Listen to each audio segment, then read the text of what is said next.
Wonderful. Well, our first speaker of the event, we could not choose a better speaker. Not only is he an expert in generation, but he has literally led utilities across the country. And so he's one of our local leaders. He is the CEO of CPS Energy.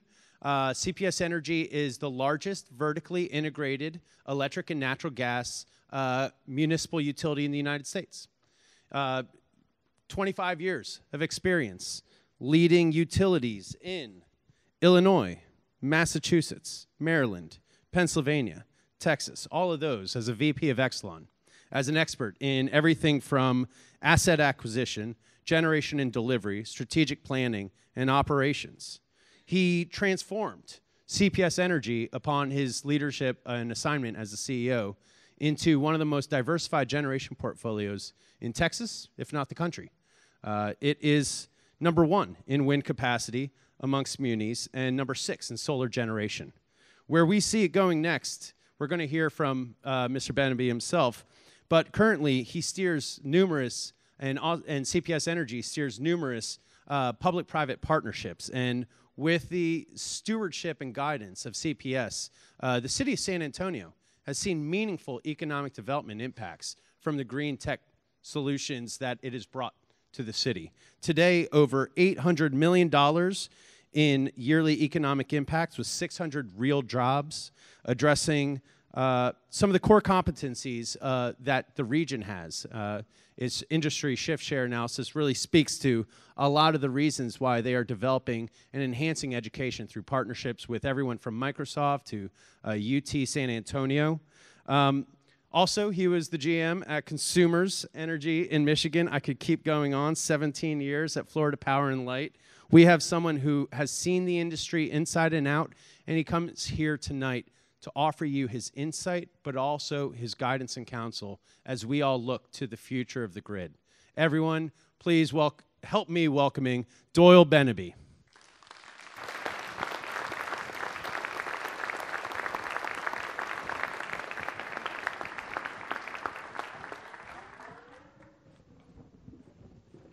Thank you. Appreciate it. Thank you. While you were talking, I was thinking, who's that guy he's talking about? But anyway, I'm here. Great to be here. Thanks for your attention. I guess the good news is I like this event. I like the format. I was here last year, and I was deeply honored to be invited back. The bad news is I am once again standing between a group and the happy hour. So, and it's outside on a nice day. So I'll try to be somewhat brief with my slides. And really, I think the richness of this kind of event is the discussions. So just some disclaimers. Number one, as was mentioned, most of my career has been on the investor-owned side. The last 5 years of my career has been at CPS Energy on the municipal side. But I have to confess that I am a card-carrying member of that investor-owned tribe. We're a tribe that don't like to take risks. We like to be, I like to say, fourth in line to try something first. We have grown up in a world where the premium was return on invested capital, that you could buy a chair and a desk and make an 11.5% return. That's our idea of risk. So I've tried to think differently as I've come to CPS Energy. CPS Energy is a long-standing, well-serving company in the community. Lots of great employees, lots of great assets. So there was quite a bit to work with. But I'll just go over some items about us. As you can see, as been mentioned, we're large in municipal space. We have about 14% of our customers on some sort of a demand response program. I think we have the most demand response megawatts in Texas, and I'll talk about why that's important. And also, in terms of asset base, annual revenues, we're pretty stout. And that gives us a whole lot to work with in terms of crafting ways to innovate and change and be forward-thinking.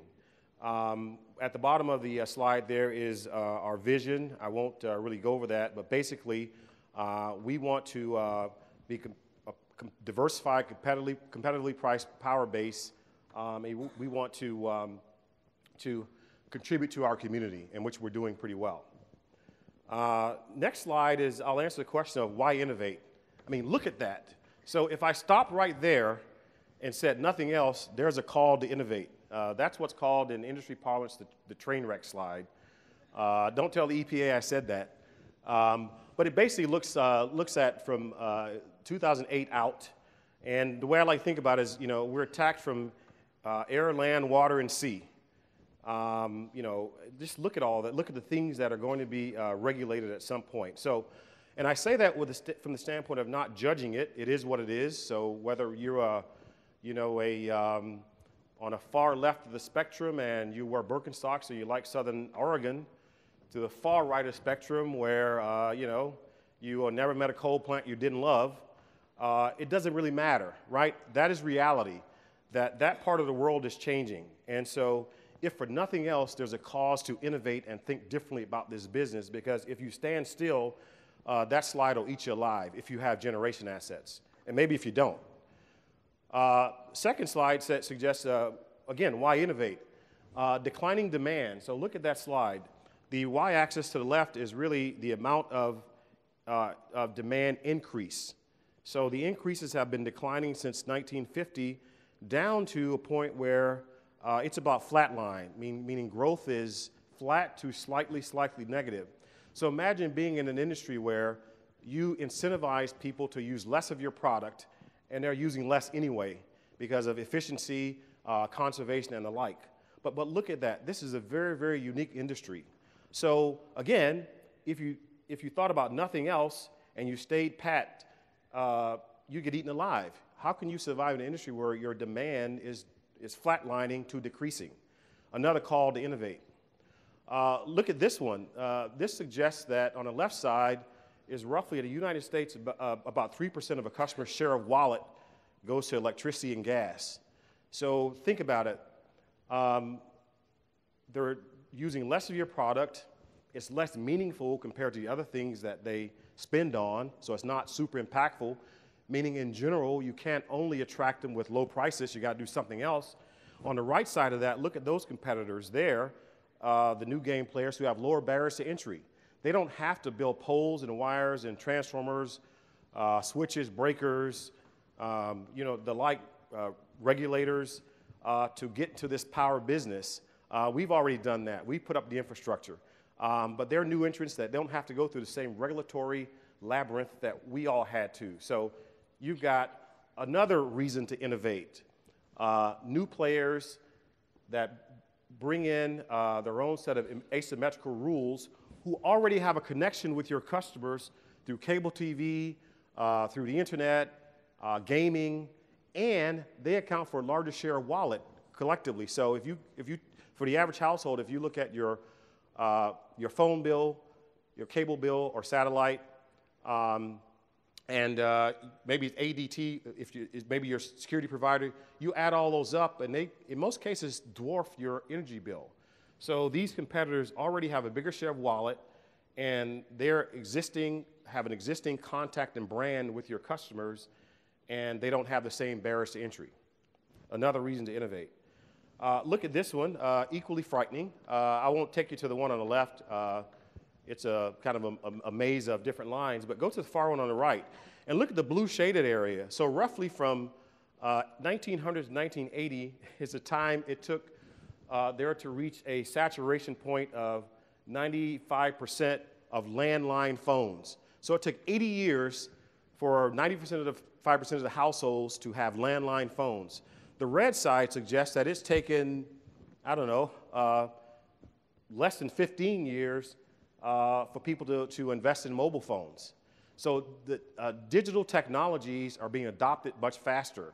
And the previous slide, the companies I showed, you know, have or actually provide these kinds of digital services. So the bottom line is technology's changed quite a bit, and the adoption rate of competitive technologies is much, much faster than any time in history, and probably going to increase more. Look at the far, I guess black, I'm kind of colorblind, but the far end, 2011, those are smartphones. So the slope is even steeper for smartphone adoption. Just 6, 7 years ago, not many people had iPhones, and now everybody has one or some version of it. So technologies are being adopted a whole lot faster. Here's another one, why innovate? Natural gas price forecast. Flat for a long, long way. Consensus under 4. So that's another game-changing fuel that makes a strong argument against the predominance of coal or other higher sulfur fossil fuels in your portfolio. So another external factor, game-changing fuel, that's another cause to suggest that many utilities, depending on your generation stack, can't stand still.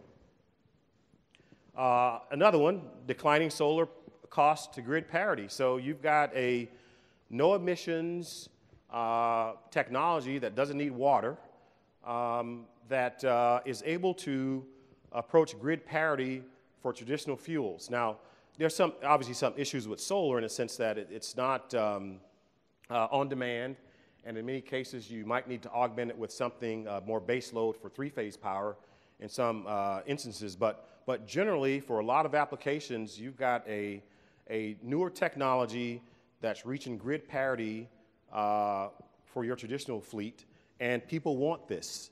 And it's got benefits of insulating you from EPA risk or regulatory risk around reduction of pollution or other hazards. So part of the CPS Energy story, we believe it's important to adapt and innovate. And so I'll talk now about some of the things that we're doing from top to bottom. We're diversifying our generation fleet. I'll show some slides coming up that shows how we looked in 2010 and how we look in 2020 are really on paper today. But we've deleveraged some of the carbon in our fleet, so we've gone to a much lower carbon intense fleet. We've augmented it with renewables. We've looked at gas as a bridge fuel. We announced that we were going to retire our Dealey coal units in 2018. These 2 units are about 750 megawatts together. And they were slightly in the money when we made that decision. But we saw what was coming down the pike, that train wreck slide and other impacts. So today it looks like a pretty good decision to decide to retire it as opposed to investing in a scrubber to limit sulfur dioxide. Also, we're looking at our grid of the future. We're looking at how we make our grid interoperable, and we're also looking at how we leverage data analytics.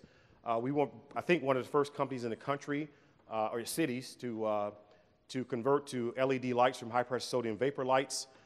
We were probably one of the first utilities to begin 3 years ago installing home area networks and other demand response technologies. Of course, many of you know we had the first big 400 megawatt solar rollout, an RFP, that combined a purchase power agreement, a PPA, with an EDA, an economic development agreement, where we agreed that in order to agree to purchase 400 megawatts of solar from a partner and introduce our low cost of capital and our credit rating, that we required investment of capital in San Antonio, which led to maybe the first N-type cell solar manufacturing facility in North America is in San Antonio today, along with other partners. Some are here today, thank you, in terms of creating a job base that makes this economic for our community. We've leveraged public-private partnerships. We've actually partnered with a whole lot of companies I showed on the previous slides. On the surface, they'd be competitors, but there are a lot of ways to partner. Our view has been, rather than put up a wall or try to fight change through an army of lobbyists, we'd rather partner with high-tech companies and introduce technologies with them so that we keep the CPS brand and we stay between these companies and our customers, because we're very, very protective and solicitous of the CPS Energy brand. We've also thought a lot about human capital, and each of these I'll talk about in succeeding slides. I mentioned early on that I'm a sort of a card-carrying member of that investor-owned tribe, and you know our genesis is bureaucracies. It's very hard for us to think differently, and part of what we have to change is the mindset of our culture to stay at the same pace of this technology change. We'll have to be adaptable in terms of offerings that we offer new employees. You know, how do we attract millennials, Generation Ys, How do we change CPS internally so that we become an attractive place for talent and that we have the ability to adapt to changing requirements based on customer requirements? Because our customers today don't compare us to other utilities, they compare us to Google, FedEx in terms of responsiveness. They compare us to Apple, to a Microsoft store. They want it now, they want options, and they want mobility and information. So we have to think very differently about that. So this is our generation story. On the right side is what we look like today on paper, really. We've gone from about 7% natural gas to almost 20% by purchasing a 10-year-old 800 megawatt combined cycle natural gas plant 2 years ago. We still have a good lion's share of the 3 baseload fuels in general, gas, coal, and nuclear. In our coal, most of it is among the cleanest in the country. We also, doesn't show there, but we invested in a project called Summit, which is an integrated gasification combined cycle plant with carbon capture and enhanced oil recovery. So we'll have, in about 4 years maybe, 200 megawatts of coal, baseload coal that only emits about less than 5% of the carbon from a coal plant. So we've looked at an entire suite of options to make our fleet low carbon. And of course, I mentioned earlier, we have quite a bit of solar, wind, landfill gas. And the STEP there, STEP, is Save for Tomorrow Energy Program, an internal acronym that we use to signify our conservation program and our rebate program. But a very, very balanced fleet, and I think it somewhat shields our community from some of the changes that might happen. And part of the way I think about it in terms of a worst case scenario is if there is a nuclear event somewhere and we've got to shut down our reactor, we've got a low-cost coal and natural gas to supplement. If for some reason hydraulic fracturing or extraction of gas contaminates a water table somewhere or an aquifer, then we've got coal and nuclear. And of course, if the EPA continues its march towards making it more difficult to run coal, we've got natural gas and nuclear as a baseload fuel, supplemented by a diversified group of lower to no carbon fuel alternatives. So it's something we thought about very strongly years ago, and we've been able to get there in about 4 years or thereabouts. And I also didn't say in the beginning, but we have the lowest rates of the top 30 major cities in the country, which is an important concept in terms of innovation. Innovation means nothing to some degree in a rate-sensitive environment, which San Antonio is, if you can't keep competitive rates. You never get a chance to innovate. So if you look at our interoperability of our open architecture, our grid, this depicts sort of the traditional energy system on top and the future system that we are beginning to build. But one of the things that we are beginning to understand that the operability has to be across perhaps an open architecture where different types of companies or to some degree different types of technologies can plug and play. That we have to be somewhat agnostic to the company or the device or the technology. It's all got to be able to plug and play into what we envision as our grid. Now, that doesn't only include the sort of sexy behind-the-meter stuff. That also includes high-speed switching, phase balancing, ways that you can preserve assets over time on your poles and wires. So it's the whole suite of technologies that will allow us to develop this future. And the future will also allow customers to have information and options. And I'll talk a bit about why that's important in our segmentation approach. So I mentioned some of our public-private partnerships. We have a lot of non-traditional alliances. Not every alliance up there or name up there we're partners with, but I'd say 80% of them we are partners with in some form or fashion. So the bottom line is, as we move forward, it's going to require the traditional utility to partner with some folks that on the surface you might say they don't have a connection. We have talked to some bigger partners of that build data centers in San Antonio about co-buying generation. Maybe we could buy a combustion turbine together, and we could use it for peak power when we need it, and they can use it to power a data center, and some of the data center, and we could be selling power to them and buying it at the same time. So we're thinking about a whole lot of innovative concepts with these types of companies. As I say, these are the innovators. They know how to execute. They're right at the front of technology. What we bring is a big economies of scale, and we bring a AA+ credit rating, the highest in the industry. So we are the ideal partner in terms of attracting a low cost of capital, and we leverage that to the hilt. The last thing I'll talk about in this regard is this sort of human capital thing. And not many people talk about it, and I'll tell you why I think it's important. Because of this sort of very slow, very quiet, inexorable march of demographics. I think it's very hard to project that in 10 years, 15 years, millennials are going to be running this place, so to speak. And they think differently. And if you don't have a way to track them, you'll be in trouble. And if you don't have a way to have systems internally that accommodate them, you're going to be in trouble. And you better start thinking about the fact that they're also going to be your shareholders, whether you're a muni or whether, my shareholders are the people I see on the bus stop some mornings coming in the office. In the investment world, your shareholders could have an office in downtown Manhattan. It doesn't matter, but they're going to be some of your shareholders. Even today, they're starting to ask questions in the investment world on annual reports. What's your carbon footprint? It's just amazing to see that happening. As you all know, in some places in this country, some parts of California for sure, a lot of universities are being forced to divest from carbon-producing fuel sources. The world is changing, and I don't think we all account for that. We sort of think things are going to be the way they see them, the way we see them today.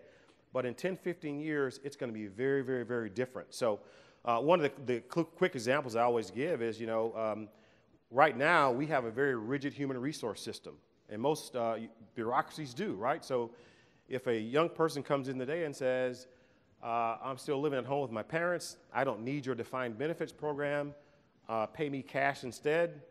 By the way, in 5 years when I have a family, I'm going to want you to now switch me from more cash to a defined benefits program.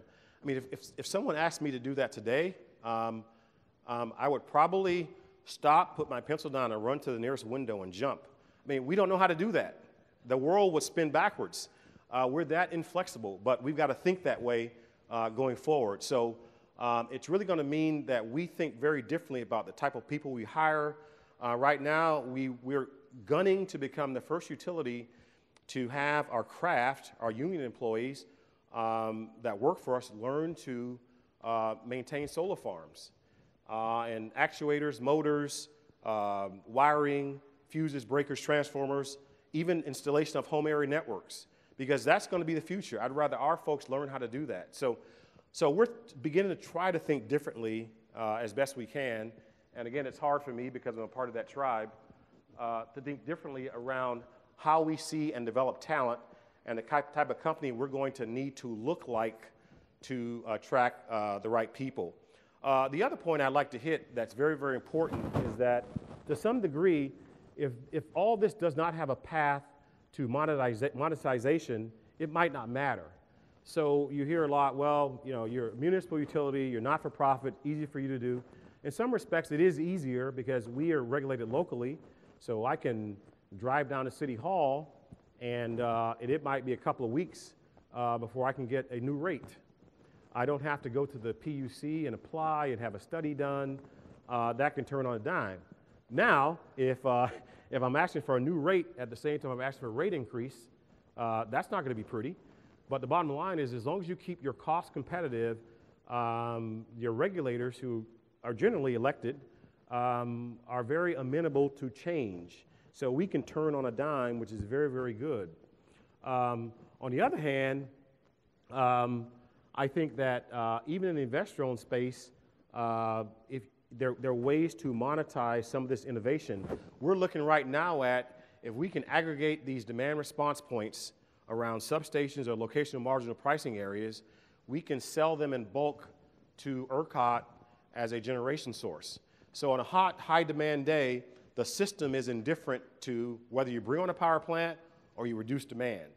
It's all the same.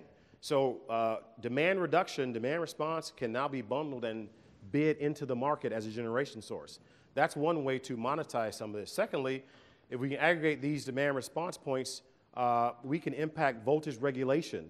So on a very hot day where frequency is very high and the system's panting, if we have 50,000 homes around an area with demand response instruments, we can lower demand or lower voltage quality from 120 volts to 116. I think by law you can go down to 112. But that's a big benefit to ERCOT in the system, and they'll pay you for that. Volt VAR optimization, volt amp reactive support, so we can impact voltage quality in bulk too. So those are some of the ways that you can monetize some of this innovation. There could be a time when we have to segment customers and provide services or information that we can charge more for. So all those things are things that we are beginning to think about in terms of how do you monetize some of this. So I think in some cases, depending on the company and its composition, even in the investor-owned space, some of this can be monetized. Now, we have an advantage because we're vertically integrated, so we have distribution, transmission, and generation, so there are more levels from which to realize value. But even in some cases, if you're only a delivery company, you can find ways to monetize some of this innovation, or if you're just a generation company. So the bottom line is at some point, you're obligated to figure out a way to make this work economically. And I think we are, one of the leaders in that regard, and very, very important. So what does all this matter to the customers? So what, right? Well, I think what we're doing is going to have to speak to understanding customer behaviors. So I talk a bit about this sort of segmentation. So we're finding out that in San Antonio, there are roughly 4 big segments. One segment are sort of millennials, Generation Y. They kind of like anything new and shiny. They want things like, why can't I pay with a pay card like I do my phone? Why can't I see, constantly my energy use pricing signals on my iPhone? Things like that. Why do I have to stand in line if I pay in person? Why can't you walk up to me like they do in an Apple store or a Microsoft store, and I can swipe a card through something attached to an iPad and sign with my finger? Like, we can't do that. We can, we just don't think we can. But the bottom line is they have different expectations. There's another segment that only cares about price. You can do anything you want. I'll sign up for anything if the price is lower or you give me a credit. There's another segment that I call kind of the do-gooders. I'll pay more if I know the generation source is non-carbon.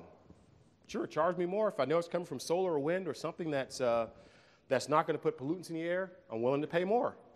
And then there's another group that I call kind of survivalist. I live out on a ranch outside the city. Stay away. Big brother, leave me alone. Give me the basics.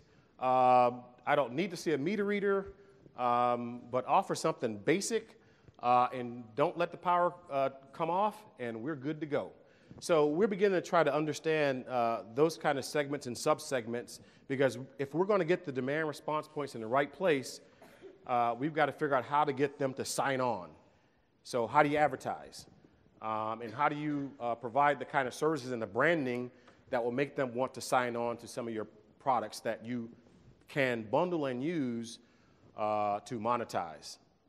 So, and part of what they think about is going to be based on, can you give me information that's to my benefit?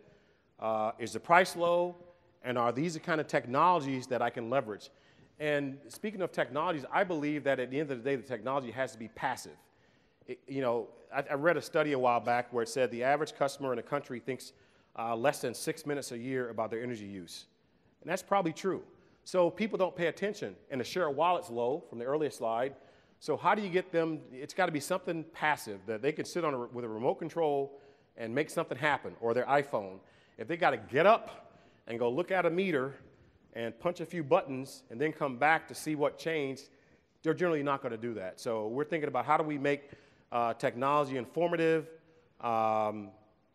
efficient, convenient, but also very, very passive. So there are going to be challenges, surprise. One is, how do you deal with cyber and security concerns going forward? We all haven't figured that out yet. We're getting better. But all it takes is, you know, a block of 10,000 customers' information and social security numbers to show up on a website somewhere, and it's going to be tough to recover from that one. So we have to keep our eye on security and cyber issues. We've just recently, like many companies have started to think about, we combine our physical security and our cybersecurity under one leader. Many of you heard about the Metcalf event in California, Silicon Valley a year and a half ago. So cybersecurity is not the only concern. Physical security is also a concern. And then you have the natural phenomena. So many of you have probably heard of solar storms, EMF, those kinds of things. You know, solar storms happen once every 150 years. We're about due for one. Of course, the last time it happened, nothing was electrified, so nobody noticed.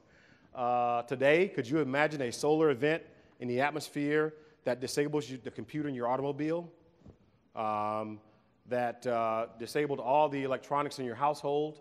What will we do? Jim Woolsey, the ex-CIA director, talks a lot about that. In fact, I happened to see him on cable the other night talking about it again. I've had several meetings with him. Part of the other thing he says is, what if North Korea detonated a nuclear device in the atmosphere? That would cause enough radiation. Now, that's not a natural phenomenon, but still, it can be contrived to cause an event that could disable, to bring our country to its knees. So how do you prepare for that? You can't put a Faraday cage around everything. It's too expensive, but how do you mitigate that possibility? Increasing global coal demand. So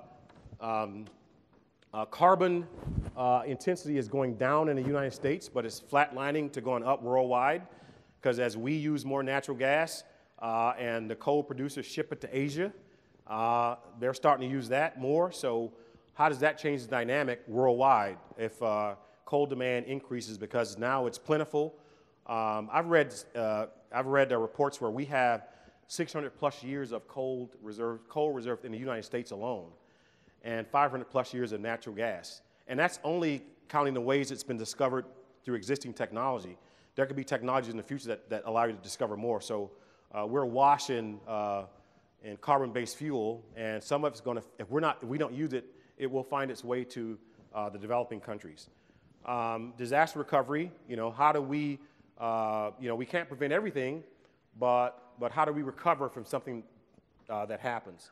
And then utility adaptability. And I talk about that a lot. How nimble are we? How adaptable are we to change and changing with the times?